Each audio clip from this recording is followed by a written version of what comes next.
नमस्ते, सुप्रभात, अस्सलाम वालेकुम दोस्तों। आज तारीख है 20 फरवरी 2026, दिन शुक्रवार। जानेंगे पूरे बिहार की 10 बड़ी मुख्य एवं ताजा खबरों को। लेकिन वीडियो में आगे बढ़ने से पहले एक छोटा सा रिक्वेस्ट है आप सभी से। चैनल पर नए हैं तो चैनल को सब्सक्राइब जरूर कर लें। बीपीएससी टीआरई 4 का कब आएगा नोटिफिकेशन? शिक्षा मंत्री बोले 7,000 विशेष शिक्षकों की भी होगी नियुक्ति। बिहार के शिक्षा मंत्री सुनील कुमार ने कहा कि राज्य में शिक्षा पर कुल वार्षिक बजट का 20% खर्च किया जा रहा है। उन्होंने बताया कि एनडीए सरकार मुख्यमंत्री के नेतृत्व में हर ब्लॉक में मॉडल स्कूल और डिग्री कॉलेज खोलने की योजना पर काम कर रही है। मंत्री ने सबसे अधिक जोर टीआरई 4 पर दिया। उन्होंने बताया कि 45,000 से ज्यादा शिक्षक शिक्षिकाओं की बहाली के लिए अधियाचना बिहार लोक सेवा आयोग यानी बीपीएससी को भेज दी गई है। आयोग परीक्षा की तिथि तय करेगा। इसके अलावा दिव्यांग बच्चों के लिए 7,000 से अधिक विशेष शिक्षकों की अधियाचना भी भेजी गई है। मंत्री ने कहा कि सरकार गुणवत्तापूर्ण और समावेशी शिक्षा के लिए प्रतिबद्ध है। बिहार के 85 प्रखंडों में जल्द शुरू होंगी डिजिटल लाइब्रेरी। छात्रों को मिलेगा हाईटेक स्टडी प्लेटफॉर्म। बिहार विधानसभा में गुरुवार को डिजिटल लाइब्रेरी योजना पर अहम जानकारी दी गई। सूचना प्रौद्योगिकी मंत्री श्रेयसी सिंह ने बताया कि राज्य के 85 प्रखंडों में इसी वित्त वर्ष के भीतर डिजिटल लाइब्रेरी शुरू कर दी जाएगी। इन सभी जगहों पर भवन और स्थान की पहचान की जा चुकी है। मंत्री ने बताया कि 158 अन्य प्रखंडों में स्थल चयन की प्रक्रिया चल रही है। यह जवाब उन्होंने विधायक आलोक मेहता के ध्यानाकर्षण प्रस्ताव पर दिया। सरकार का लक्ष्य राज्य के सभी 243 विधानसभा क्षेत्रों में एक डिजिटल लाइब्रेरी स्थापित करना है। डिजिटल लाइब्रेरी योजना से ग्रामीण और शहरी क्षेत्रों के बीच की दूरी कम होगी। अब विद्यार्थियों को बेहतर संसाधन अपने ही प्रखंड में मिल सकेंगे। सरकार को उम्मीद है कि इससे शिक्षा व्यवस्था को नई मजबूती मिलेगी। बिहार के इस जिले में कौवों की रहस्यमयी मौत से हड़कंप, बर्ड फ्लू की आशंका। बिहार के भागलपुर के एक प्रमुख सार्वजनिक स्थल सैंडिस कंपाउंड में दर्जनों कौवों की अचानक मौत से हड़कंप मच गया है। स्विमिंग पूल के सामने कई मृत कौवे पड़े मिले। सुबह टहलने पहुंचे लोगों ने जब यह दृश्य देखा तो दहशत फैल गई। स्थानीय लोगों का कहना है कि कुछ दिन पहले नवगछिया इलाके में भी भारी संख्या में पक्षियों की मौत हुई थी। लगातार हो रही घटनाओं से बर्ड फ्लू की आशंका जताई जा रही है। हालांकि अब तक प्रशासन की ओर से कोई आधिकारिक पुष्टि नहीं की गई है। सुबह व्यायाम करने वाले नागरिकों ने कहा कि खुले मैदान में इस तरह पक्षियों की मौत गंभीर मामला है। लोगों ने मांग की कि मृत पक्षियों को तुरंत सुरक्षित तरीके से हटाया जाए, साथ ही साथ इस पूरे इलाके की सैनिटाइजेशन की जाए। स्थानीय नागरिकों का आरोप है कि यह घटना के बाद भी जिला प्रशासन, नगर निगम या स्मार्ट सिटी की टीम मौके पर नहीं पहुंची। डर के कारण कई लोगों ने फिलहाल उस क्षेत्र में जाना कम कर दिया है। बिहार में एआईएमआईएम का बड़ा दांव, अपना उम्मीदवार उतारने का ऐलान, बदलेगा राज्यसभा चुनाव का गणित। बिहार की 5 राज्यसभा सीटों के लिए होने वाले चुनाव ने अब एक नया और रोमांचक मोड़ ले लिया है। अब तक माना जा रहा था कि असदुद्दीन ओवैसी की पार्टी एआईएमआईएम के 5 विधायक किंगमेकर की भूमिका निभाएंगे, लेकिन पार्टी के प्रदेश अध्यक्ष अख्तरुल ईमान के बयान ने पूरी विरासत ही बदल दी है। विधानसभा परिसर में मीडिया से बात करते हुए ईमान ने साफ कर दिया कि उनकी पार्टी किसी को समर्थन देने के बजाय खुद अपना उम्मीदवार मैदान में उतारेगी। यह ऐलान के बाद बिहार के सियासी गलियारों में यह चर्चा तेज हो गई है कि क्या ओवैसी का यह दांव विपक्ष के वोटों को सेंध लगाएगा या फिर एनडीए के लिए राह और आसान कर देगा। अख्तरुल ईमान ने मीडिया से बातचीत में कहा कि आप ये बात नहीं बोल सकते कि राजद हमारा साथ दे। इन लोगों के प्रतिनिधि हैं राज्यसभा में, हमारा कोई नहीं है। आप लोग फिजा बनाइए, सब लोग हमारे आदमी को राज्यसभा भेजे। राज्यसभा में कई दलों का प्रतिनिधित्व है, लेकिन एआईएमआईएम की कोई सदस्य नहीं है। ऐसे में पार्टी अब अपनी मौजूदगी दर्ज कराना चाहती है। होली पर रेलवे का बड़ा तोहफा, अमृतसर मुंबई से बिहार के लिए चलेगी स्पेशल ट्रेनें, कई नए रूट घोषित। होली के दौरान बढ़ती भीड़ को देखते हुए रेलवे ने कई स्पेशल ट्रेनों की घोषणा की है। लंबी दूरी के यात्रियों को राहत देने के लिए ये ट्रेनें अलग अलग रूटों पर चलाई जाएंगी।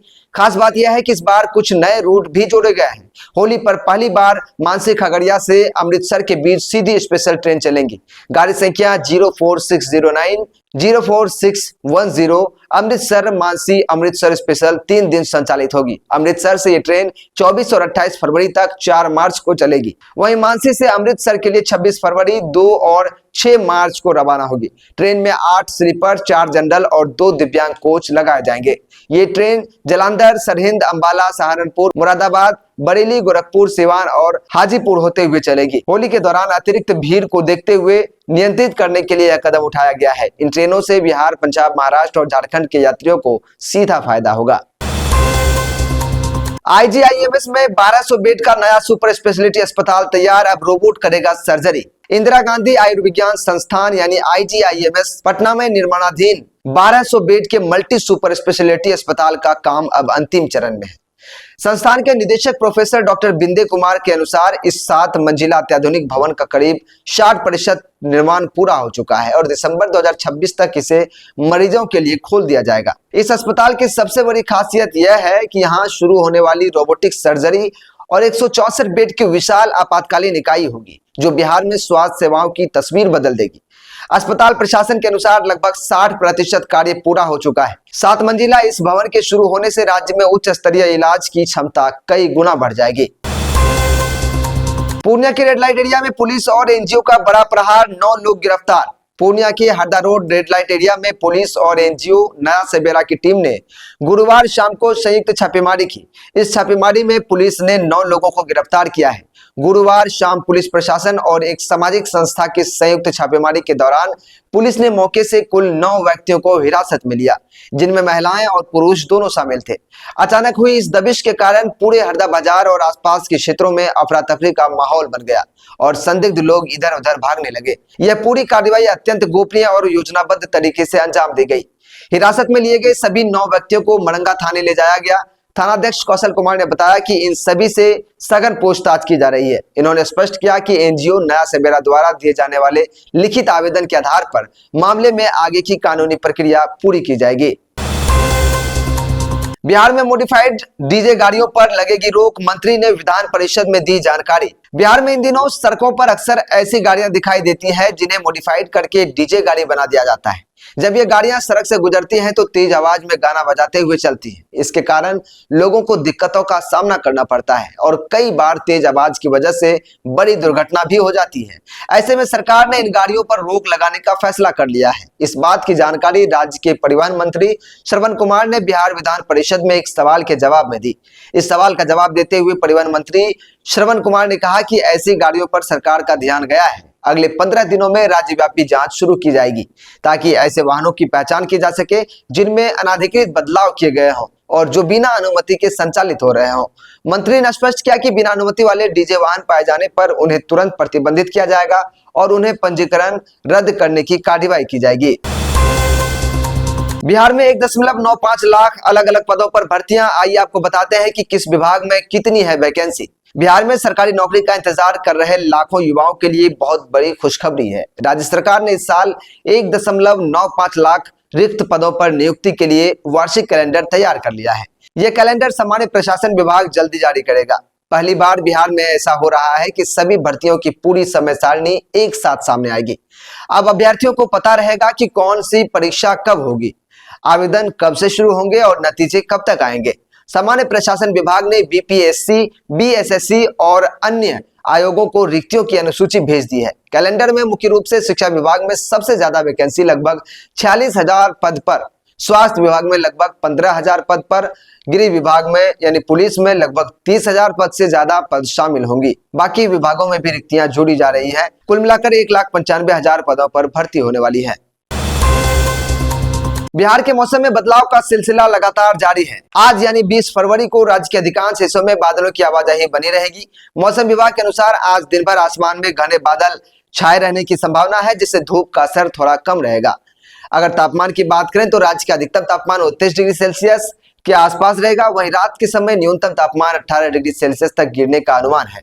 हवाएं पश्चिम दिशा से लगभग 15 किलोमीटर प्रति घंटे की रफ्तार से चलेंगी, जिससे शाम के समय हल्की सिहरन महसूस हो सकती है।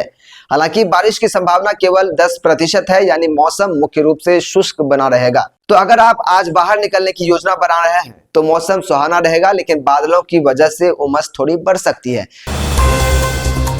तो ये थी आज 20 फरवरी दिन शुक्रवार की पूरे बिहार की टॉप 10 खबरें। इसी तरह की खबरों से हमेशा अपडेट रहने के लिए चैनल को सब्सक्राइब कर लें, वीडियो को शेयर करें, कमेंट करके बताएं कि आप बिहार के किस जिले से देख रहे हैं और कौन सी खबर आपको सबसे अच्छा और काम का लगा। इसी तरह की खबरों के साथ हम फिर कल आपसे मिलेंगे सुबह के 6:30 बजे। तो देखना ना भूलिए डेली न्यूज बिहार। नमस्कार।